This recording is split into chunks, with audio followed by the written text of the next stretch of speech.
Well,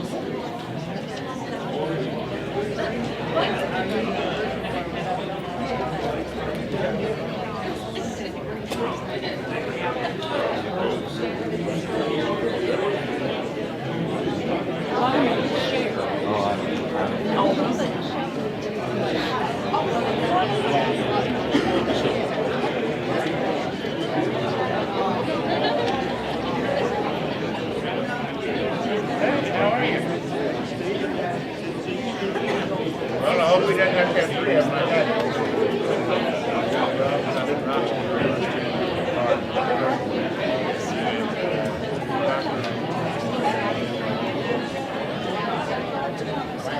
John, the implant.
Folks, you can find a seat. We're going to get started here in just a moment.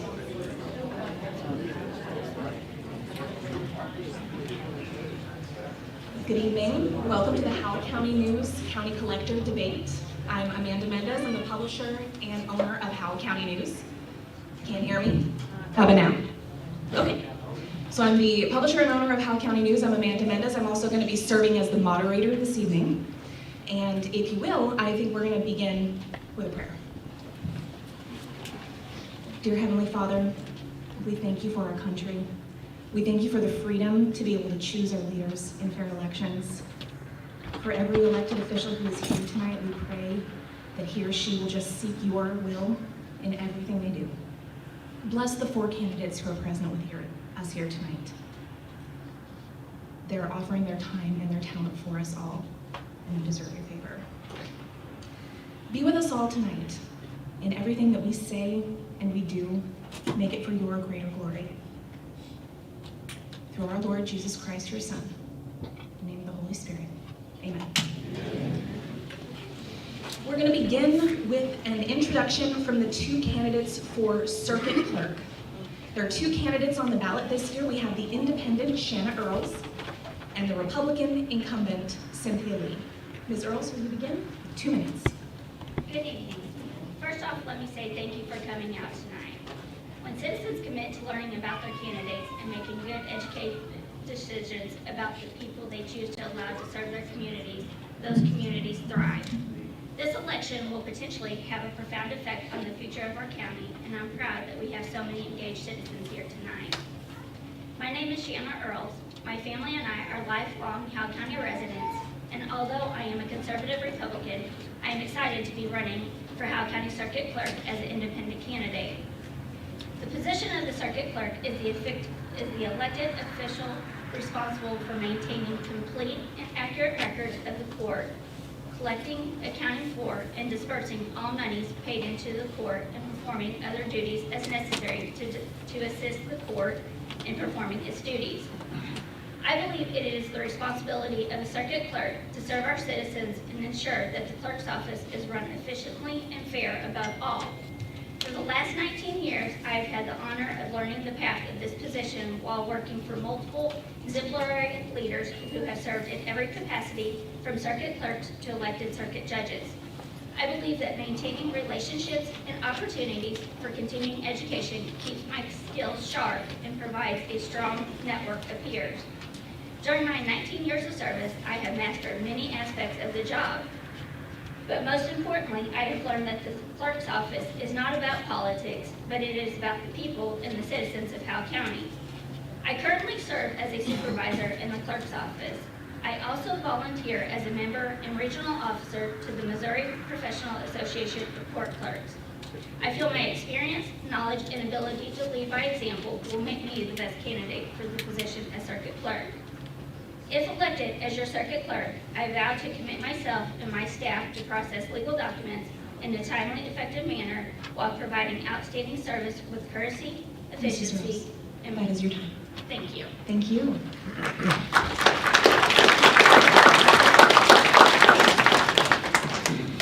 All right, next we have Cynthia Lee. She is the incumbent in the circuit clerk position. She's the Republican candidate on the ballot. Mrs. Lee, 2 minutes. Good evening. My name is Cynthia Lee, and I am your Republican candidate for Howell County Circuit Clerk. In late June of this year, Governor Parson appointed me to serve as Circuit Clerk upon the retirement of my predecessor. I'm a 4th-generation resident of Howell County, the daughter of James and Linda Eads. I am married to Troy Lee, who operates a driveline business here in West Plains. We are the parents of 2 wonderful children who have followed in our footsteps, attending Glenwood Elementary and West Plains High School. I began my career with Missouri Judiciary 22 years ago and have worked in all aspects of the court, including criminal, civil, family court, probate, and jury selection. I held the position of Chief Financial Deputy for 5 years. In 2019, I was chosen to serve a statewide civil focus group as a member. I'm also a member of the Missouri Circuit Clerks Association. The Circuit Clerk's Office is a business office of the court. In addition to accepting new case filings, scheduling dockets, assisting judges in court, and issuing documents like the ever-popular jury duty notices, our office is responsible for collecting and dispersing fines, court costs, and filing fees, handling over $1 million each year. The circuit clerk must be capable of keeping the books balanced and ready for audit at any time. I am the supervisor of 14 deputy clerks. I'm responsible for the inventory in 5 courtrooms, 4 judges' chambers, 3 division offices, and 16 workstations. I have also worked closely with computer technicians from Jefferson City and serve as our local IT contact. The duties of the circuit clerk are many, too many to explain fully in the time allowed tonight. As your circuit clerk, I will continue to ensure the utmost respect and fairness to every citizen needing court services. I'm asking for a vote of confidence in my work ethic, knowledge, and dedication to the people of Howell County. Thank you.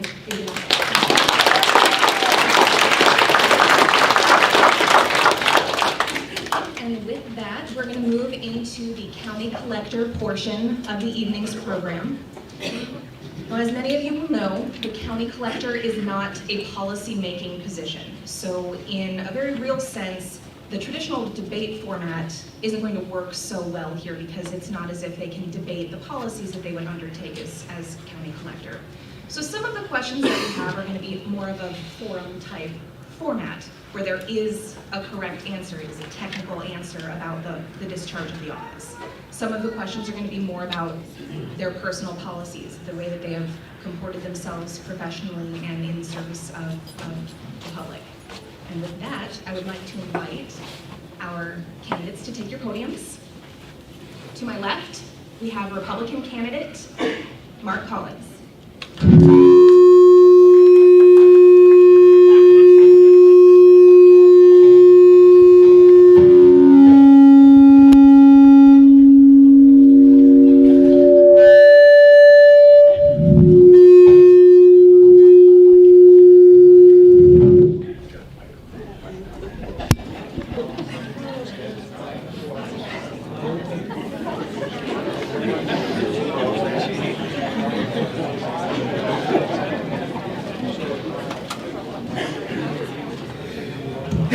Sorry, folks, bear with us just one moment.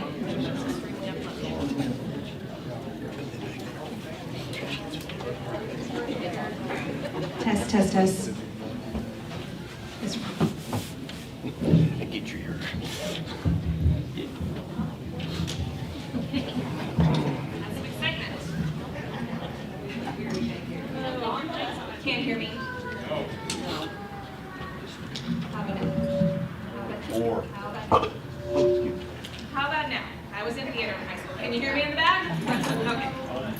No. Just shout the entire evening. Okay, so we flipped a coin. Mrs. Crow has elected to go first. And our first question, Mrs. Crow, is describe the taxation process in Howell County from the assessor's office to the county clerk's office. I thought we were doing opening statements. Right for once tonight. Mrs. Crow, 1 minute and 30. Hi, I want to thank everybody for coming tonight. I know it's valuable time that you're spending. I certainly appreciate it. I am Janet Crow. I am running for the office of Howell County Collector. I grew up in a John Deere store in Licking, Missouri that my parents Wesley and Patsy Kazar owned and operated. It was there that I learned at an early age that hard work, honesty, and a good work ethic would get you far in life. 38 years ago, I married West Plains native Blake Crow. We have 2 sons, 2 daughter-in-laws, and 3 grandchildren. Blake and I owned and operated Earl's Dodge Chrysler Jeep and Ram for 30 years. It is there that I learned the skills of accounting, management, leadership, computers, finance, and budgeting. Along with these skills, I bring a proven reputation of honesty and integrity to the office of collector. We sold the auto dealership in 2015 and now work full-time on the farm. I am a Christian, I am a conservative Republican, and I prove this through my actions of work that I do through the United Federated Women of Howell County. I will be on the ballot as an independent due to my opponent's filing suit against the county that he works for, the election authority of Howell County, Kelly Wagner, and myself to have me removed from the Republican ballot. I ask that you listen closely to the vast differences of character and work ethic between my opponent and myself. And please vote Janet Crow on November 8th.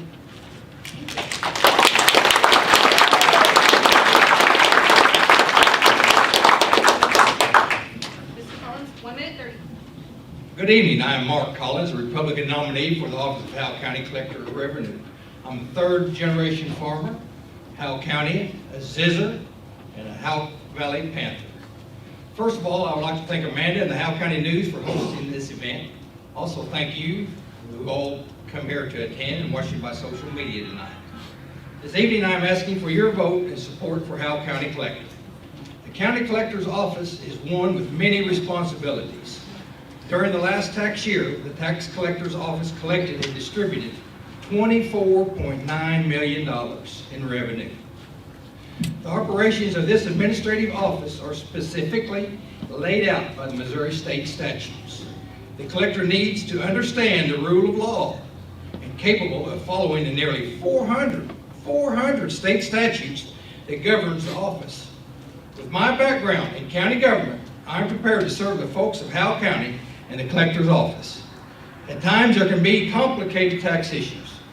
On those occasions, it is necessary for the collector to be able to assist and guide the taxpayer through what is sometimes unfamiliar a maze. My goal is to continue with the parameters of the law to provide service to the collector's office, which we have all been accustomed to, expect, and deserve. I would appreciate your consideration come November 8th for your next Howell County collector. Thank you. Thank you.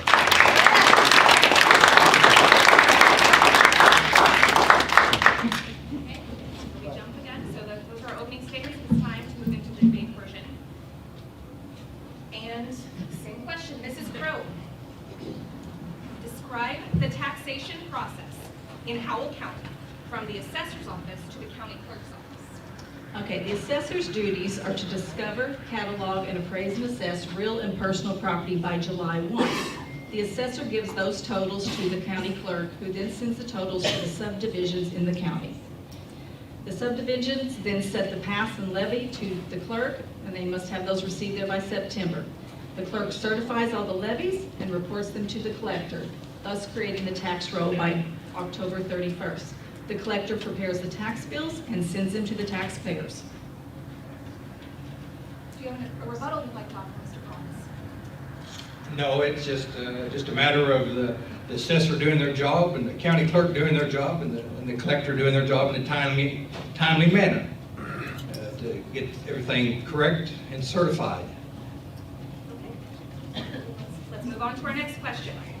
Mr. Collins, how and when did you learn about the opening of the county collector position? And why did you decide to run? When? Well, I learned about it after the filing date had started.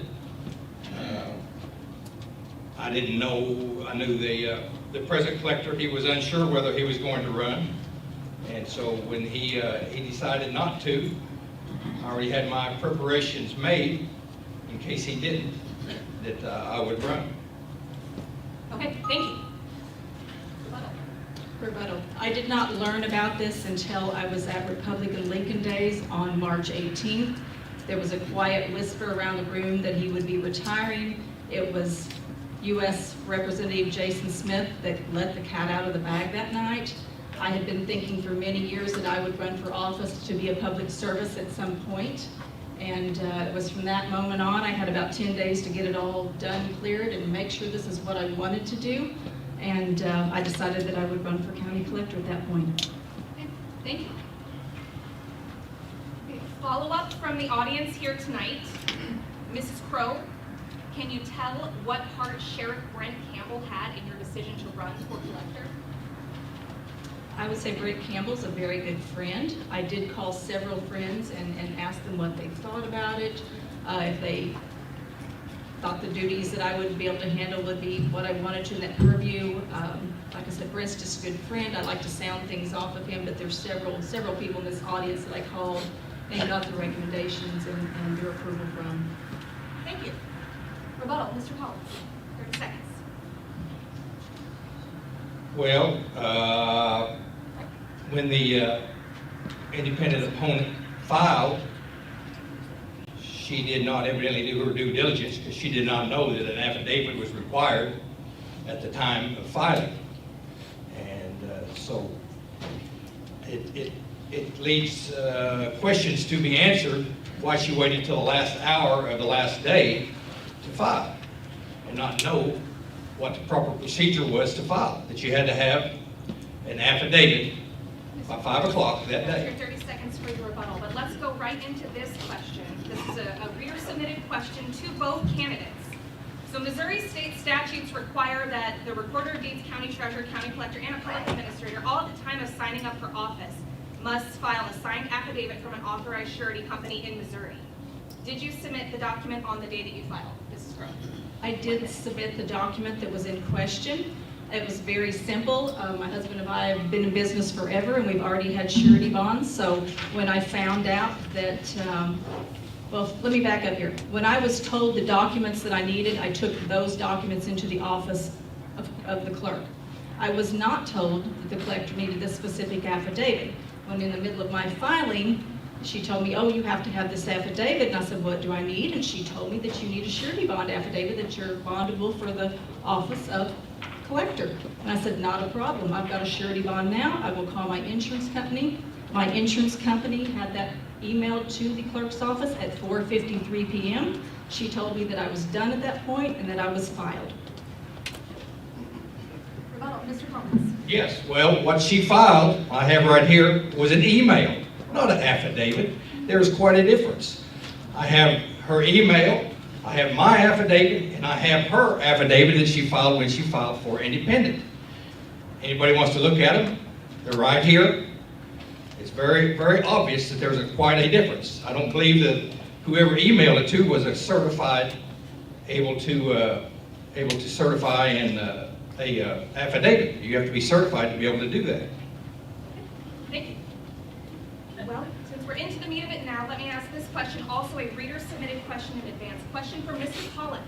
Why did you bring a lawsuit against Mrs. Crow for her filing when the Secretary of State, Jay Ashcroft, said that the filing was correct? Well, okay, once again, I have contacted the Secretary of State's office a couple of times. Attorneys have contacted them, and we cannot get a written opinion about this. They said it's a local matter, and it's my challenge. It wasn't a lawsuit, it was a challenge to her candidacy. So that is why I did it, because I have never seen a written opinion. People can stand up here and say, she said, he said, but until it's a written opinion, it's not. And I have not been able to get one from the Chief of Staff that I've talked with at the Secretary of State's office. Thank you. Mrs. Crow, rebuttal. Rebuttal. I spoke to Jay Ashcroft myself several times on the phone.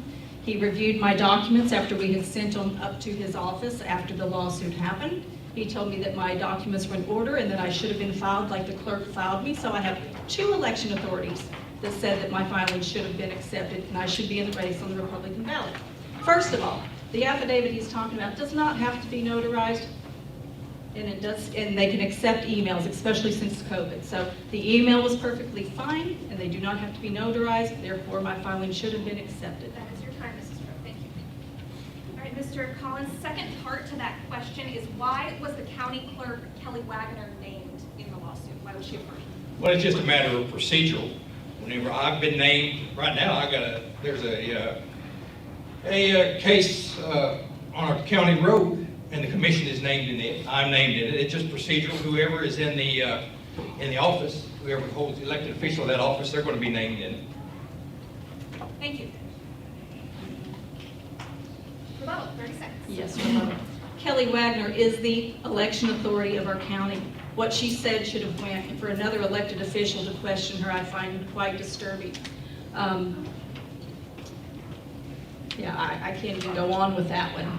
I mean, to question the election authority, and then I would also add that Mr. Collins' paperwork was not in order also, and I have a copy of his Form 5120, and it is a form that has to be notarized. So therefore, if anybody knows anything about a notary form, you cannot sign it one day and have it notarized the next, and I have a copy of that also. It's your time, Mrs. Crow. Thank you so much.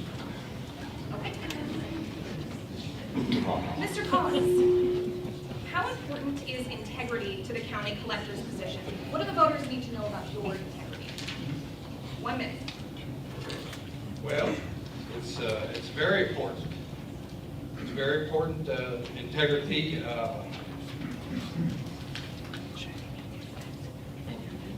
I believe that integrity for all office holders is highly important. However, integrity is not decided by us, but by those who know us well. Integrity cannot be bought, inherited, or transferred. It must be earned. Over the past 72 years, there's only been 4 persons that have served as Howell County Collector. They are John T. Kirk, Wayne Schoenhorst, Larry Spence, and now Dennis Von Allman. We all know these names and well-respected names. I've had the opportunity to personally know each one of these men. Their integrity is undisputed by those who have known them well. Within those last 72 years, only 3 times has the office of Howell County Collector ever been contested for election. That demonstrates the confidence that Howell County residents has had in these men and the best testimony. I would love to earn a place on that list for those men. Thank you, Mr. Collins. Rebuttal.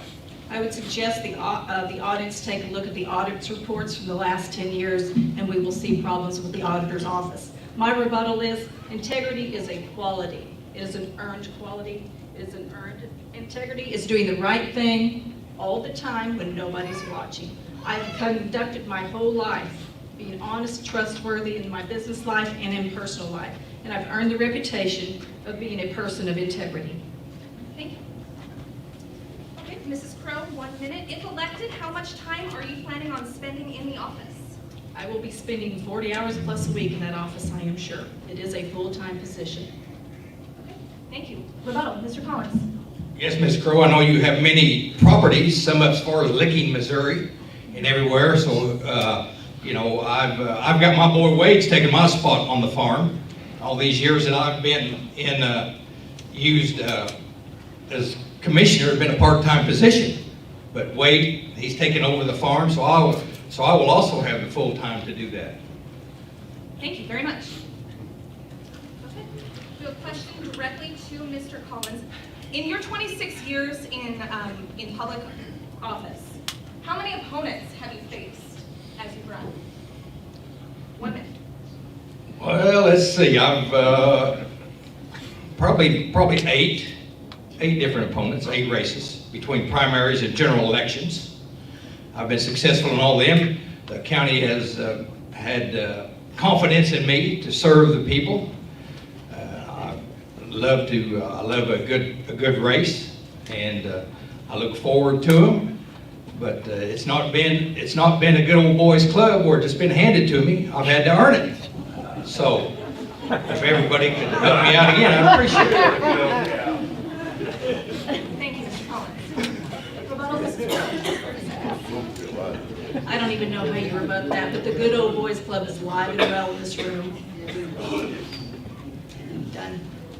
Okay, thank you. Mr. Crowe, or Mr. Collins, is this the most contentious election that you have faced in your 26 years in county government? Yeah, I'd say it is. The other have all been good, clean, above par races. Everybody has. I mean, we went out there and campaigned on a positive note, and so yes, this is by far the most contentious. Thank you. Rebuttal, Mrs. Crowe. Not being a career politician, I would have no idea what a race was supposed to look like, but this certainly hasn't turned out to be what I thought it would be. Done. Thank you.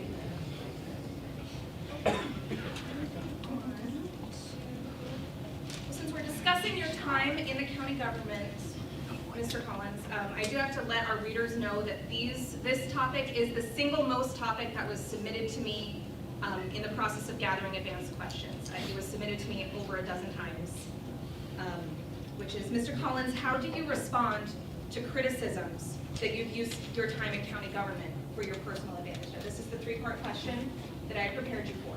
So we can answer it in 3 parts, or you can address the 2 examples as you prefer. How I use it to my advantage? How do you respond to criticisms that you have? Oh, I tell them I haven't. By anything, my farm has suffered all the time I've put in. The county commissioner's position is labeled as a part-time position, and I have dedicated it as a full-time position to promote Howell County and keep it moving forward. We're the 89 third-class counties in the state of Missouri. We're the 5th ranked, and I believe that the people of Howell County need full response and promotion to help them out here. We're 40,000 people. We're 5th largest in the state. We're 11th ranked in the assessed evaluation with 569 million. But no, I have not used it for my personal gain. If anything, I have lost because of my farm, neglected my farm. Thank you. Mrs. Crowe, rebuttal, 30 seconds. My rebuttal would be, I think most of these people here in the audience live on a county road, so I think they need to compare their county road to the Collins Farms county roads, and they'll know who has lost and who has suffered. Okay, so the 2 examples that are part of this 3-part question that I think many of my readers would like you to address specifically are the closure of the Howell County office building parking lot that has been closed for the last year. That was something the commission voted on over a year ago. And how do you respond to that action? Yes, that was a commission decision. We were doing that about the time that COVID hit. Okay, we had to have and the merchants had come to us for the last 15 years wanting some parking spaces available for their customers because the county employees were taking up the parking spaces. So in an effort to do that, we decided to close that, have a safe place for COVID related, and give 911. They have employees that come in at night And so they needed a safe place. But another thing is, more than once, people have been caught downstairs and being very, very friendly, if I might add. And so in an effort to do that and to keep the graffiti from being wrote all over the walls, that is another reason why we closed it. It was a commission decision. It wasn't my decision. It was a commission decision. Thank you, Mr. Collins. Mrs. Crowe, rebuttal, 30 seconds. My rebuttal would be what you effectively did was shut out some businesses and make them close and take their parking away. Thank you. Okay, and this third part of this three-part question is about ARPA funds that were allocated to a business that your family owns. How would you respond to that criticism that we received? Yes. Yep. We, ARPA funds were distributed through Osby down here. We give them so much money to do due diligence on applications. And they did, and they even scrutinized more, a lot of them even more than normal. They called attorneys, asked their opinions, and it would be no different than Miss Crowe getting grants for her farm from the county government. You know, it's everybody's available to do it if they meet the qualifications. And Osby was a third-party administrator, which we paid to do it because we didn't have time to really go through the due diligence of every county or every application and be fair about it. I did abstain. I did abstain from that. I did not take part in that. That motion was made by That is your time. Commissioner Bill Lovelace, who is now deceased. Thank you, Mr. Collins. Rebuttal, Mrs. Crowe. 30 You just stated that you couldn't be fair about it if you accepted the applications yourself. That's pretty questionable. It's the CARES plan, by the way, not the ARPA plan that you awarded the money for. And you gave Osby $68,000 to implement that, and I still don't understand why 3 commissioners couldn't sit there and go through those applications and take care of business. Thank you. All right, this next question is directly to Mrs. Crowe, submitted by a reader. Mrs. Crowe, I find it unsettling that you insinuate county collector is a law-making position to people who may not know any better. Why do you portray it as anything other than a service job? 1 minute. I have no idea what this person is talking about. The collector's job would not make law. That's totally understood. I find it, if they're talking about my Facebook post and things that I've made recently, it's about the transparency or lack of it in our county. Okay, thank you. Let's switch gears for a second and talk about the discharge of the duties of the collector's office. Mr. Collins, do you plan to retain the current staff in the collector's office? 1 minute. Absolutely. I approached them a day or two after I filed, and I said, yes, they do a great job. They understand their job, and absolutely I'm going to retain them. Thank you. Hello, Mrs. Crowe? The staff is the lifeblood of this office. It would be a huge disservice to the citizens of Howell County and the employees to terminate them. I would absolutely retain every one of them 100%. Thank you. Mrs. Crowe, have you promised a job to anyone? Absolutely not. You have to get the job first. Mr. Collins, same question. Have you promised a job to anyone? The only job I promised was to the current staff that if I got elected, that I would retain them. Thank you very much. Mrs. Crowe, what is your plan on the first day in office if you are elected? Specifically, what will you do first? The first day in office, I would meet with the current collector, and what we would do is we would count the cash drawers. We would take a manual physical accounting of the cash drawers and any petty cash on site, and then we would look at the checkbook of the collector, and I would want to know every amount of money there is, because I will be responsible for every single penny that there is. I will then meet with the staff, and we will just have a good discussion, get to know each other, and find out what each and everybody is really good and capable of doing. Okay, thank you. Mr. Collins, 1 minute, same question. Specifically, what will you do on your first day in office as county collector? Well, first day in office, there would not be anything happening if you did not start months before and make preparations for all the codes and and swear and the things that lead up to being able to do anything the first day in office. A lot of people would just be standing around. You know, the collector's got to file 2 copies of the bond with the county clerk. The clerk will file one with the county clerk's office and forward one to the Missouri Director of Revenue. That's section 52-030. In section 52-040.1 of the revised statutes, the Director of Revenue will review the bond, and if found it confirms the law, the Director of Revenue will file the bond with the Secretary of State. Then the Secretary of State will certify the fact back to the county clerk. The new collector will not be permitted to receive any tax books until this process is completed. If the collector does not do this, they will forfeit the office. Although a smooth transition It's period. your time, Mr. Collins. Thank you.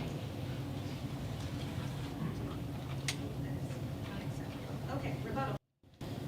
Mrs. Crowe, rebuttal? No. Mrs. Crowe, specifically who in the collector's office will bank or make bank deposits on behalf of your office each week? 1 minute. I will be making the bank deposits, and it says in the statutes that if you need to make those bank deposits daily in a third-class division, unless they're under $100. Thank you. Mr. Collins, same question, 1 minute. Yes, I would make the deposits daily. They are daily, not weekly. But if, in case I am not there, one of the deputy collectors would take my spot to do that. Mr. Collins, the collector's office operates on a collector's year. What are the dates that make up the collector's year? Okay,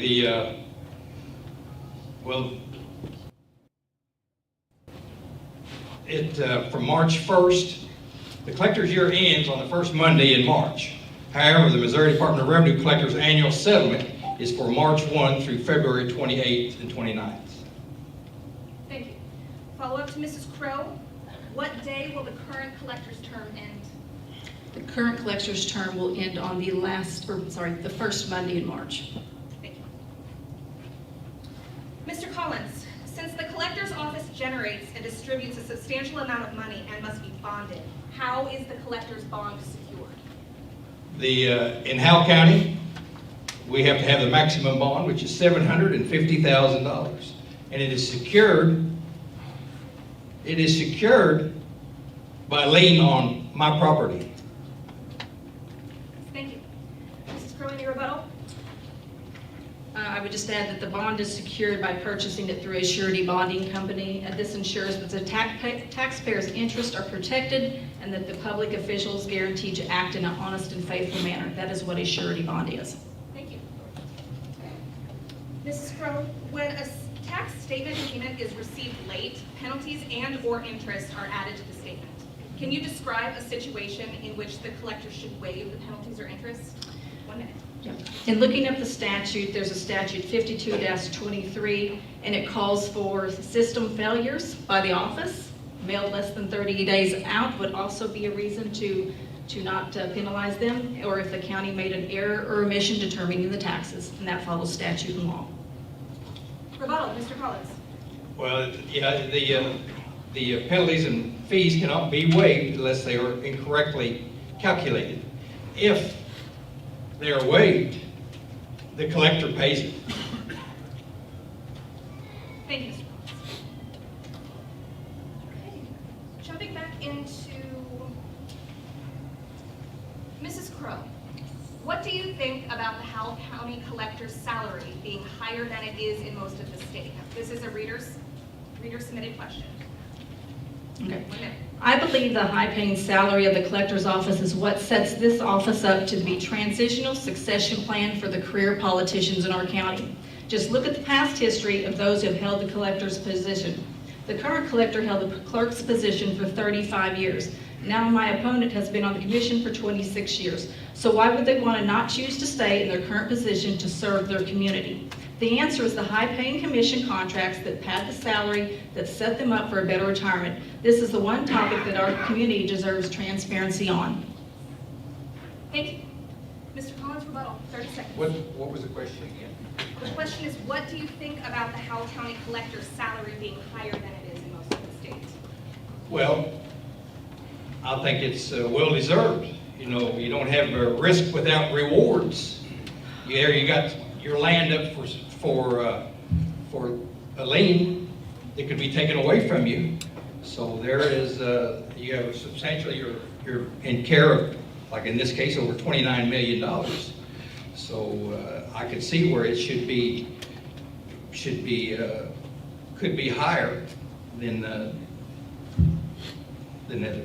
Thank you. That is your time.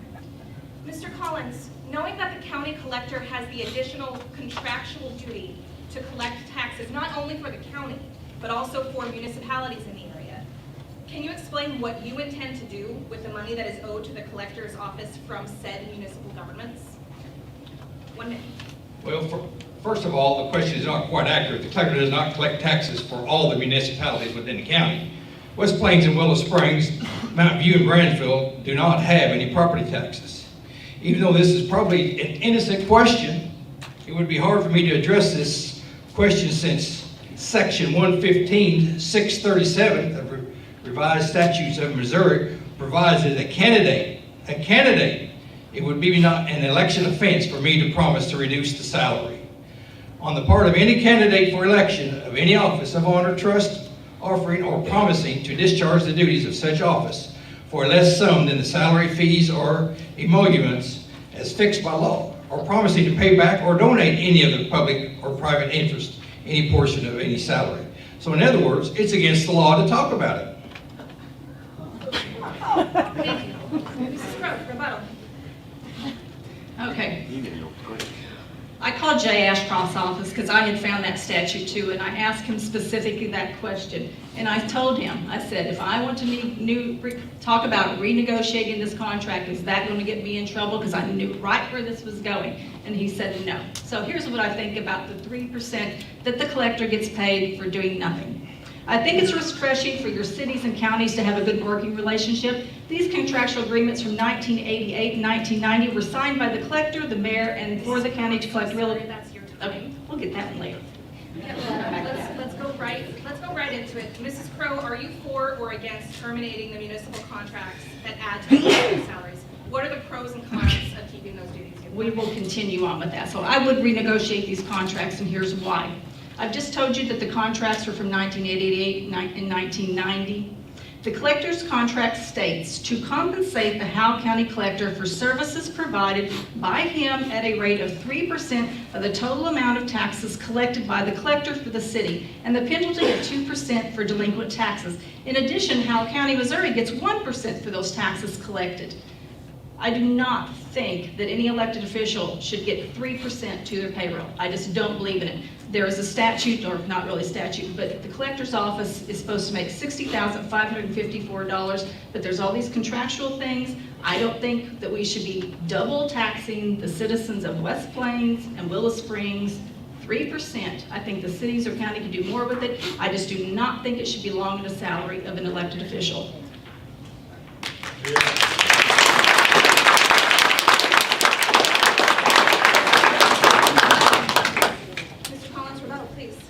Well, if we quit collecting the taxes for the cities, it would cost the city of Willow Springs tens of thousands of dollars. They would have to have their own collector, their own software, their own office, their own postage and everything. The programs for collecting taxes is very specific and they're expensive. There has never been in the last 40 years any of the cities come to a collector and request this. Thank you, Mr. Collins. Mr. Collins, what role did the collector's salary play in your decision to run for position? 1 minute. Well, yes, it did have some, because as a commissioner, which I devote first full time to, it made $42,000. The collector makes a little over $60,000. So yes, it did have some. But what impacted my decision to run for the office most was I willing to devote full attention to the collector's office? Was I willing to accept a high degree of personal liability involved to serve as a collector? It was going to be an open seat. The collector does not wear as many hats as the presiding commissioner. As presiding commissioner, I sit on workforce development, economic development, then you have workforce development. There's many things go along with being a commissioner and doing it right. I knew what the salary is. It contributed to some decision, but it was not a determining factor. Thank you, Mr. Thomas. Mrs. Crowe, rebuttal. Rebuttal. I would once again reiterate that the salary is $60,554 is the base salary. When you add all these compensations from all these special contracts, it gets you into a six-figure salary plus insurance plus benefits. And when you go into that kind of money, you will pad your retirement and you can live a lifetime on that retirement because it will substantially be going up with that kind of salary. Thank you. Mrs. Crowe, this is a question submitted from the audience this evening. Let's talk transparency. Recently, you posted a photo of you and several community people at a gathering with Secretary of State Jay Ashcroft. Why was this visit not made public so that our county leaders could attend? And why was Sheriff Brent Campbell the only county official invited? I wouldn't think that I would have to invite everybody when people are coming to town. Jay Ashcroft called me and he wanted to take a farm visit, and it rained that day, so we went to the the boat pace center. We wouldn't watch the welding because he's a welder, so I wouldn't think that I would have to call people and ask them to any kind of meeting with when I have friends and people coming in. So I have no idea why. Mr. Collins, rebuttal. Well, a lot of times elected officials, the state or even Washington, D.C., when they come into town, they don't make announcements. But I know that there were some people that was at that gathering that was kind of surprised at it and at its content. Thank you. Rebuttal? No, I'm afraid not. Mr. Collins, what are two accomplishments that you have done as commissioner that will help you as collector? 1 minute. Well, being in county government and being a public servant for the last 26 years and seeing how things work, some accomplishments, we bought the old Bank of America building, or else we'd all still be crowded up in the courthouse, as you can see. That was a great purchase. We purchased that for $975,000, over 25,000 square feet, parking garages, and then we leased it back to Bank of America for $100,000. New York lease prices, $100,000 a year. They did that for 10 years. They bought the building for the county. It was a great move for the commissioners at that time when we did that. That's one of the great, I can see other counties sitting around and they're just struggling and looking for office space all around the square, and so they can have it all together. Thank you. Mrs. Crowe, rebuttal. Nothing to rebut. Mrs. Crowe, with which political party are you registered and affiliated? That is a reader-submitted question. I do not believe there's any way in the state of Missouri that you actually register. I do know when I go into the polls that I always grab the Republican ballot in August. It is proven through my work with these lovely ladies on the front row, United Federated Republican Women of Howell County. They know where I stand. They know I'm conservative Republican. It is not questioned. Mr. Collins? What was the question again? With which political party are you registered and affiliated? Oh, Republican, definitely Republican all the way. Okay. And then going back, this is another reader-submitted question. Mrs. Crowe, as a Republican, why could you not comply with the filing requirements to run with your party? And should voters place our confidence in you to meet timely deadlines in the position of Howell County Collector? And I will reiterate again. I was told by the clerk's office the documents to bring in. I brought in precisely what they told me I needed to have for file for an office.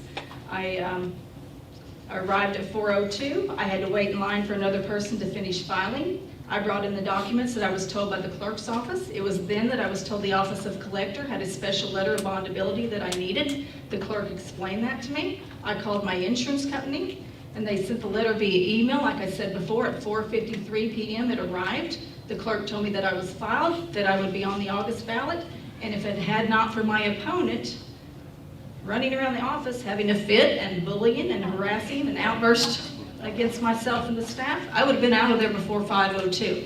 And then I have to question, if there would have been someone else behind me waiting to file, would they have been allowed to file? Because I know they don't kick you out of voting booths when the time's up. So I question this whole process. Mr. Collins, rebuttal. Well, once again, Waited to the last minute of the last hour of the last day, or the last hour of the last day to do this, and she did not know what needed to be done. Once again, I have this document. Anybody wants to look at it? An email was all that was sent. It was not an affidavit, and I consulted with several attorneys and retired people from the law profession, and that's why I went ahead and filed the challenge, because they said that I was correct. Thank you, Mr. Collins. That's your time. Let's get back into this. So this is a question that's been submitted by someone here tonight, sort of addressing Mrs. Crow's contention that it was somewhat personal. So if there had been other candidates, if it had been someone besides Janet Crow in the office, would you have behaved the same way? Would you have filed a lawsuit against them? Was it personal? 1 minute. No, it wasn't personal. I'd have filed it against anybody if they had not complied with the law. Why does anybody have to compete with somebody? A truck driver has to have a CDL license. Why should they have to compete against the truck driver that doesn't have a CDL license? Certified welders, why do they have to compete with welders that don't meet the certifications to do their welding job? All I want to do is compete against a person with the like credentials that I have. Mrs. Crow, about 30 seconds. My rebuttal would be that he was so desperate to run unopposed that he would have done anything to get anybody off the ballot against him. And when I got a chance to look at his paperwork, like I said, his paperwork was not correct either. His 5120 form was not notarized properly. So I could have had him tossed for that too, except I didn't go the route to sue anybody. That's the difference between my character and his. Thank you.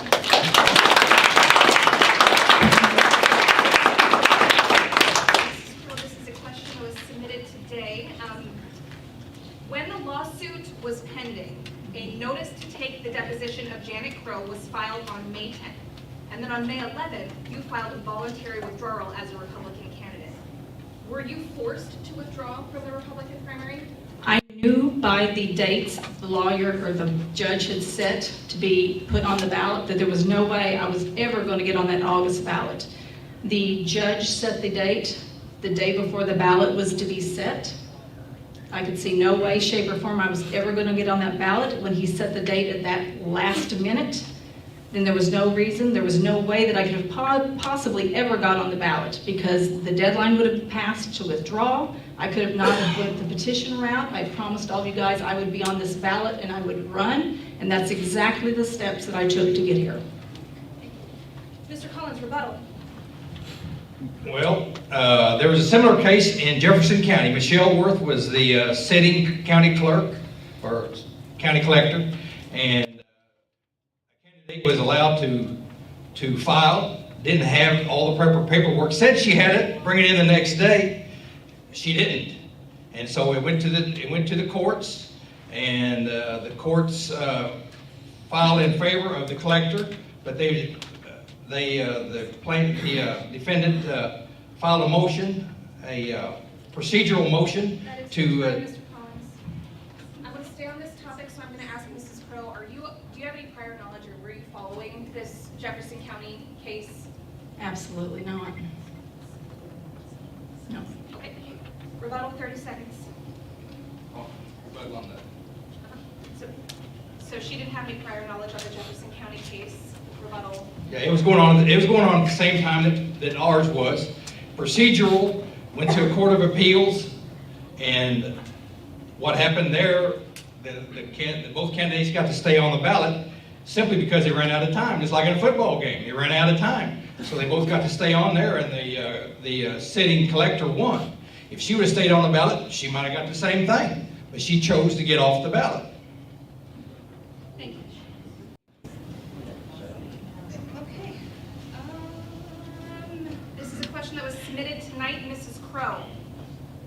Why do you think you can serve the people of Howell County in a full-time position as Howell County Collector when you cannot maintain your property to city standards in Licking, Missouri? 1 minute. You have to be kidding me with who would even ask that question. How low can you go? That is my comment. I have no idea what they're talking about. rebuttal, Mr. Collins? None. None? Okay, great. All right, this is another question that was submitted from the audience tonight. Mr. Collins, looking at how the CARES and ARPA money is distributed, how can we trust that you will not show favoritism to some as collector? Let me repeat that. Looking at how the CARES and ARPA money was distributed, how can we trust that you will not show favoritism to some as collector? Well, first of all, the CARES and ARPA money did not show favoritism to anybody. They applied and they due diligence, whether it was by the county commission, not by me, but by the county commission or by OSB and their board. Then the collector's funds, you have very specific statutes how that's distributed. You cannot do anything with that. There's checks and balances. It has you just can't do anything with it. It's very statute driven. Thank you. Oh, Mrs. Crowe. I would say, going back to this CARES Act, when they let OSB distribute this and do the applications, I believe what I've heard from most of the people was the fact that no businesses really knew about this. And if you try to research and look back when this all came about, it was not advertised out there till mid-October. I know there's several people said we didn't know a thing about it. So I think it was lack of marketing, lack of transparency and advertising to the people in the public that knew this was even going on. So they felt like they did not even have a chance. They felt like people that were closely involved or related with the county would be the ones that knew about it. So that's a response I've had from the public. That's all. Okay, Mr. Collins, what do you think is the most effective way to publish the annual land sale announcement? Well, by statute, it has to be publicized in the paper of general circulation within the county. Sure, it can be advertised on internet, Facebook, or other papers, but you're adding to the cost of the sale of that piece of that parcel, which in some cases the parcels are not worth anything. So you have to be very careful how you advertise that as not to overprice it, or the county will end up with it. Thank you. Mrs. Crowe, rebuttal. The statute clearly states you must be printed in a newspaper of general circulation. It must be 3 consecutive times, 15 days before the 4th Monday in August. I also think you can really cheaply incorporate social media into advertising to people these lands that are available. That would be how I do it. That is all the questions that we've had submitted to the dais this evening. If there are any additional questions that would like to come in, I'll take those now. But otherwise, I'm going to move into my final question of the evening before we go into closing statements. Yes? The question I have is, when did you take the questions from the audience? I was taking them as folks were coming in. They were being handed index cards. How about we take a 5-minute break, and anyone who would like to come up and get an index card, let's do that now. 5-minute break. Thank you.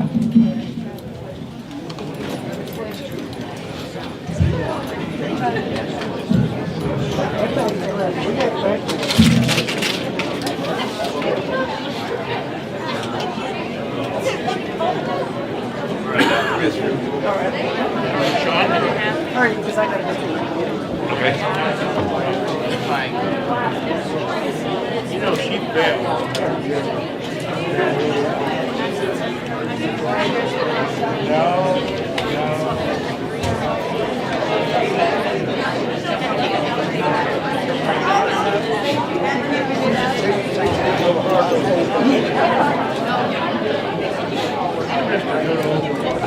I'm too damn I'm pretty good.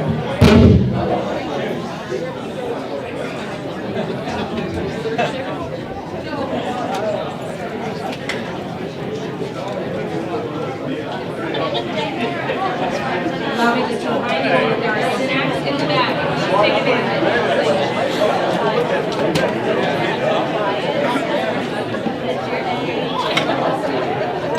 Shave it in.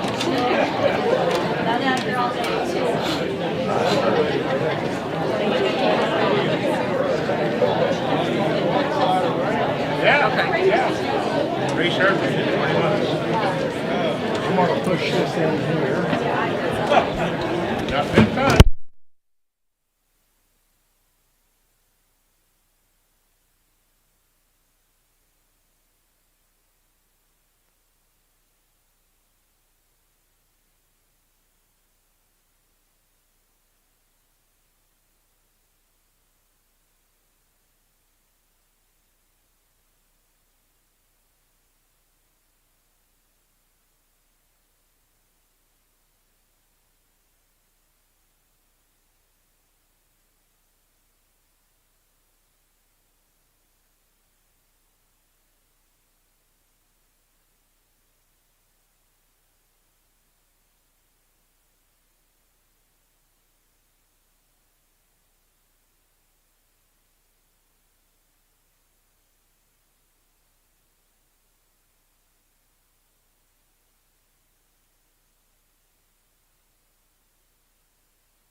You're okay. You can go ahead and. Oh, thank you.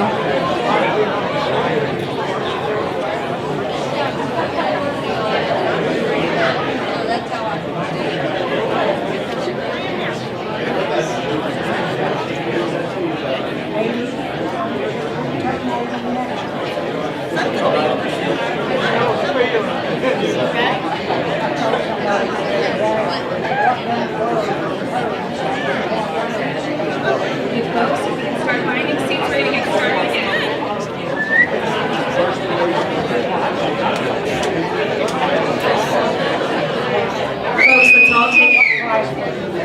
Very effective, thank you. Let's take a seat, we're gonna get started again in a moment.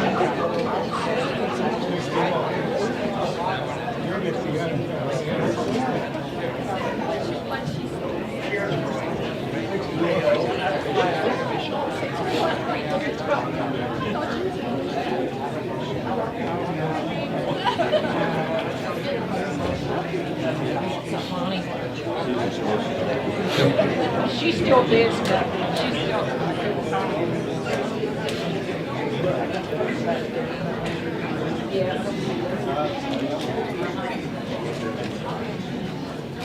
Keep working on it.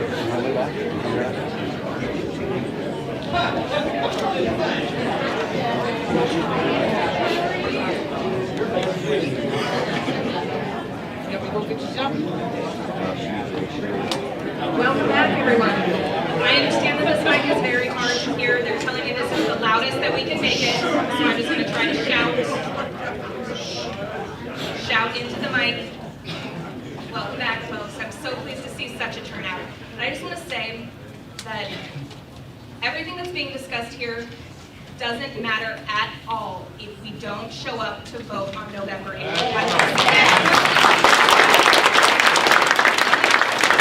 Anything if we don't vote. It's just vitriol for vitriol's sake. So let's get to the polls, folks. Okay. So our first question from this second gathering from the audience is for Mr. Collins. Given the negative effects on the collector race following the questionable lawsuit against Mrs. Crow, would Mr. Collins, if given the chance, have changed your decision and allow a clean and fair election? I guess if you could go back and do it differently, would you have skipped over the lawsuit and just run an election in the Republican primary?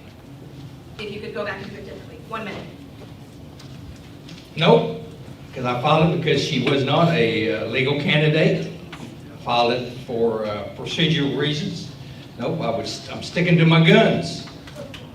That's what I've always done, is I've been commissioner, stuck with my guns. So I stick with them now. The only thing that I may have changed my mind, my wife Ruby come down with breast cancer.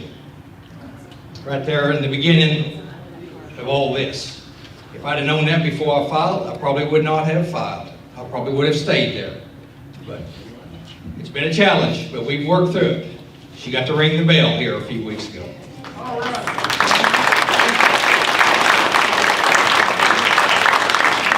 So rebuttal, 30 seconds. My rebuttal is that Mark Collins is not the election authority. Kelly Wagner is the election authority of our county. She ruled that my filing was correct, and we will stand up on that.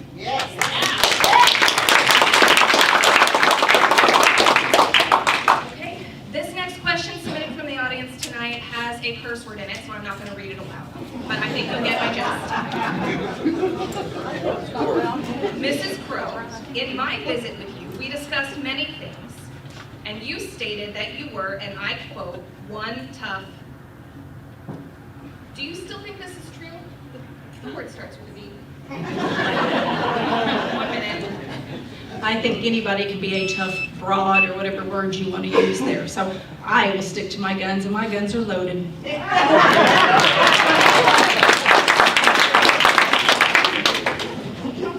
Mr. Collins. No rebuttal. No rebuttal. Okay.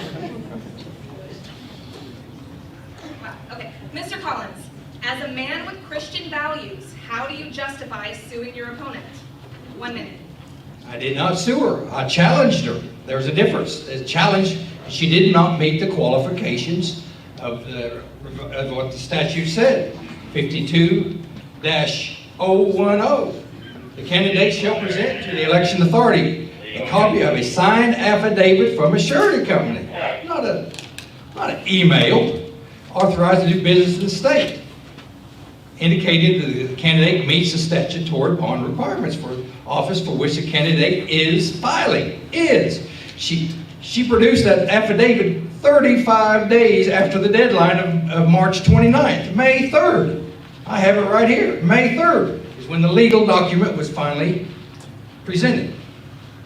Thank you. Rebuttal. Well, we're still beating the dead horse here, but once again, my opponent is not the election authority. The election authority stated my filing was correct, and I will stick to that, and we'll just move on.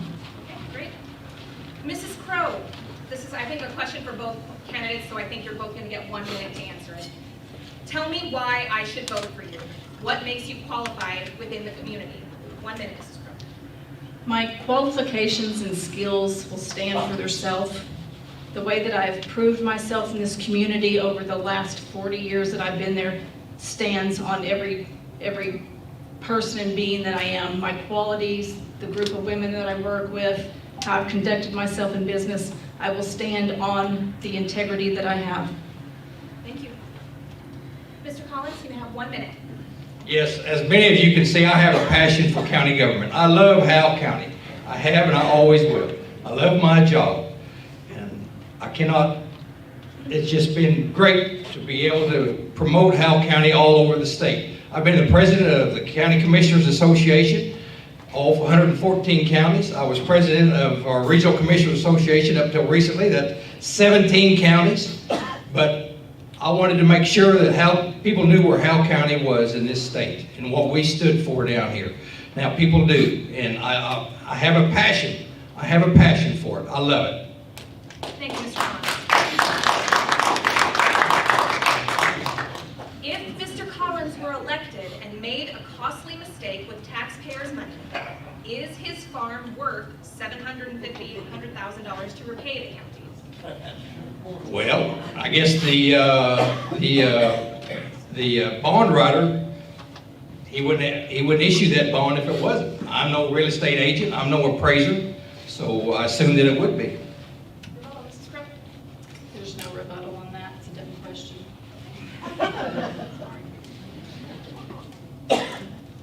Other counties increased law enforcement funding with federal grant money. Howell County had a vote for a law enforcement tax increase. Why? You begin, Mrs. Crowe, 1 minute. Okay, say that again. Other counties increased law enforcement funding with federal grant money. Howell County had a vote for a law enforcement tax increase. Why?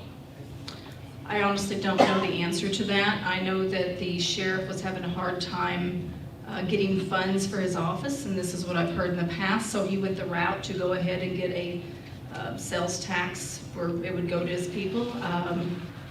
That's about all I know about that, so I'm sure the commissioner would know. Mr. Collins, would you like 1 minute for this one? Sure. Go ahead. Yes, we used CARES Act money. We give them $500,000 for new computers. ARPA money, we bought more computers and stuff, spent over another $1 million. In fact, just today we approved another $577,000 and the $398,000 of it is going to the law enforcement. But yes, we did pass a tax. There's counties that use this ARPA money and CARES Act money for increased salaries. What are they going to do next year when they don't have that money? They're banking. They are banking that sales tax revenue is going to go up, and it's going down. So they're going to have a bunch of people who are going to have to pay it, not have the money to pay it. So we were far behind on our tax revenue for the law enforcement. So I was very proud of the citizens of Howell County to vote that in, because it's well needed, because somebody has to do the job, but I don't want to do the job. Thank you, Mr. Collins. That is your time. Okay, these next two questions are related, so I'm going to ask them together. To Mr. Collins, how much did the lawsuit against Janet Crowe cost the county or the taxpayers? And would it not have been easier to contact the Secretary of State directly instead of filing a lawsuit? 1 minute. Okay, well, I'll answer the second part. I did contact them, and they said, we have no opinion on it. We will not give an opinion. And they would not do it. And as far as what it cost the taxpayers, zero. It cost zero. It was paid by friends of Presiding Commissioner Mark Collins. It cost nothing. What cost money was my opponent, whenever she put a petition out, and the county clerk's office had to verify all those signatures. That's what costs money. It costs zero for the county. Thank you, Mr. Collins. Mrs. Crowe, rebuttal, 30 seconds. Rebuttal. I have a hard time believing that Kelly Wagner's lawyer charged zero money to the county. I have a hard time believing that a judge would come over here from 3 counties away that wouldn't charge any money. This is all taxpayer dollars, so I'm just not buying what you're saying. Well, I'm sorry. It did not charge zero, but he was paid by friends of Mark Collins. And I had to pay. I have a lady here that took the money in. If she wants to stand up, I'll just leave it up to her. All right, settle down. I don't know if she's left or not, but Let's move on. How many people make up the commission, Mrs. Crowe? The county commission, 3. And your rebuttal, Mr. Collins? 3. Yeah, there's always been 3. Presided and 2 associates, whether it's east and west or north and south. Here in the county, we have not redistricted. We're north and south. Thank you, Mr. Collins. And we've circled back to this a couple of times, but it assumes that there was an outburst of some sort in the clerk's office the day that Mrs. Crowe filed. So first I want to ask you, Mr. Collins, was there an outburst of any sort on that day? Not in my opinion. I come down, it's tradition. It's tradition that the last day of filing, the candidates come down there and we kind of stand around and see what's going on. Okay, I come around, Miss Crowe was at the desk, and we'd had an issue with some agricultural ready signs being put up by the state. We couldn't get them put up, and I told her, and she said she'd take care of it. I went back to the break room, got a cup of coffee, and I stood back there with the treasurer and the recorder and the collector come in. To my recollection, no, there was not. Thank you, Mr. Collins. Rebuttal, Mrs. Crowe. Rebuttal. My opponent came down from upstairs, stood behind me in the corner while I waited, discussed those signs that he couldn't get hung up within 3 years' time. Pretty soon they finally came out from behind the other, because they were filing Brian Brower, which he had been standing behind before, and it went upstairs, I was told. So I'm sitting there getting ready to file. He's trying to find out what I'm doing. He's standing behind me. He stands to the side of me. When he heard I was filing for a collector, he walked around inside the desk. He stood behind the secretary filing and stood there and glared at me. And then he That is your walked to time, the corner Mrs. Crowe. 10 minutes away and proceeded to have a That's fit. 30 seconds, Mrs. Crowe. Thank you. Okay, so those are all the questions that we've had submitted tonight.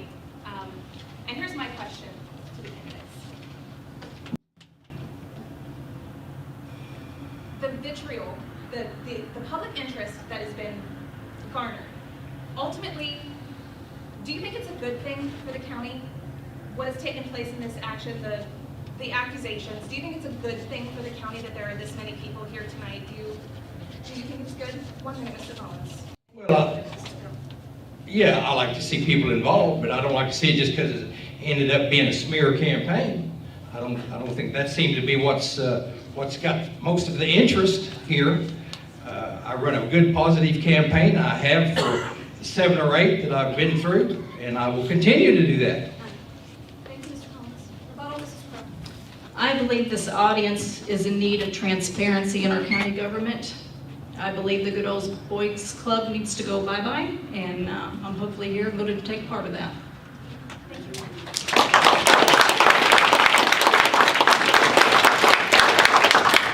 Mrs. Crowe, you began with opening statements, so Mr. Collins, you may begin with your closing statements. You have 2 minutes, sir.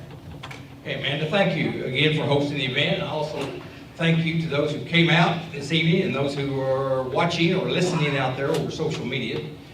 In 19 days, the voters of Howell County will elect a county collector to serve for the next 4 years. This evening, we have not even skimmed the surface of the detailed responsibility that the collector's office has. Not even skimmed it. However, with my experience in county government, I believe that I can serve the taxpayers well and hit the ground running on day 1. It is an honor to be your conservative Republican candidate for Howell County Collector. I appreciate the support that the voters of Howell County have shown me in the past, and I would appreciate your vote and support on November 8th. Again, my goal is to continue with the parameters of the law to provide service in the collector's office, which we have all been accustomed to, expect, and deserve. My only objective is to serve the folks of Howell County, I have no axe to grind. I have no political agendas or desire to run for higher office. My home is Howell County, always will be Howell County. I love it, and this is where I want to be. So please get out and vote. Come November 8th, and vote for me, your Republican candidate for Howell County Collector. I love being your servant.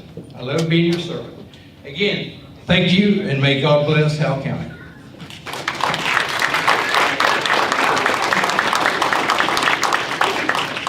Thank you, Mr. Collins.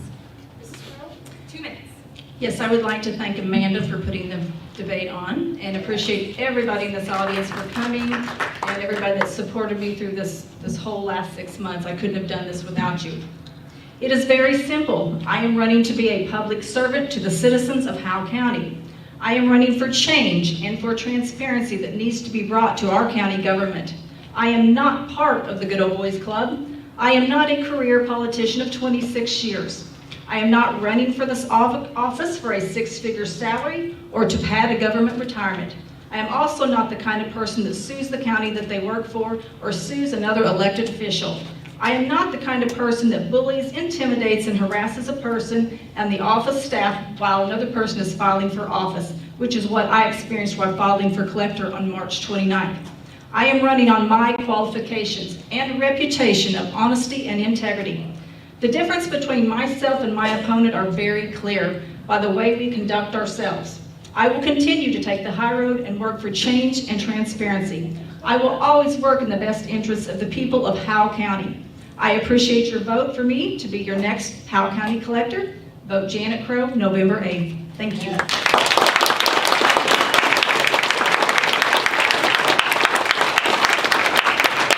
Thank you, Mrs. Crowe. I want to thank both of you for standing up here tonight. You both answered some very hard questions. You're both excellent stewards about it.